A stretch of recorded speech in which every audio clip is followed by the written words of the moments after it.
A Santa Lucia di Piave, in località Ramoncello, sorge il santuario della Madonna Immacolata. Qui si dice, il 28 luglio 1559, la Beata Vergine apparve alla contadina Pasqua Zuccon, sordomuta e in seguito guarita, mentre era intenta a lavorare nel campo. La Beata Vergine lamentava l'imperversare del malcostume e della blasfemia, ingiungendo l'espiazione attraverso il digiuno e la santificazione delle feste.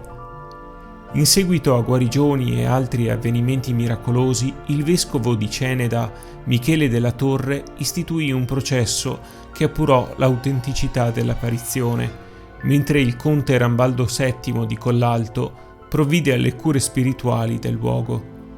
Nell'Ottocento, in questa chiesa campestre, arricchita con oggetti d'oro ed ex voto, era soprattutto la commemorazione nella prima domenica di agosto che faceva accorrere i fedeli per essere ammessi al bacio della reliquia mariana.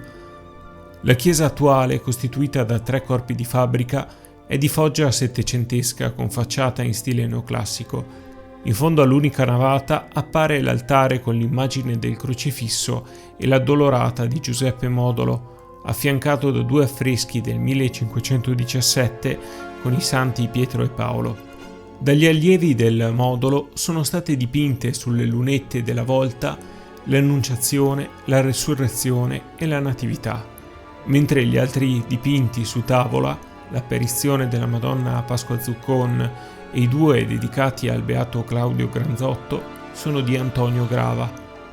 L'immagine venerata, dipinta da un ignoto pittore sul modello della celebre icona bizantina Salus Populi Romani del XIII secolo, è conservata nella cappella ottagonale rivolta a sud, incastonata sulla predella dell'altare. Il volto di Maria appare sereno e divinamente bello, con una piccola croce dorata in fronte. Tra i 2 altari sorge l'originario capitello, ritrovato dopo i restauri del 1958. Attorno alla nicchia si notano le decorazioni floreali del XVI secolo, mentre sul pavimento occhieggia un piccolo foro ove si ritiene spuntasse l'albero su cui apparve Maria.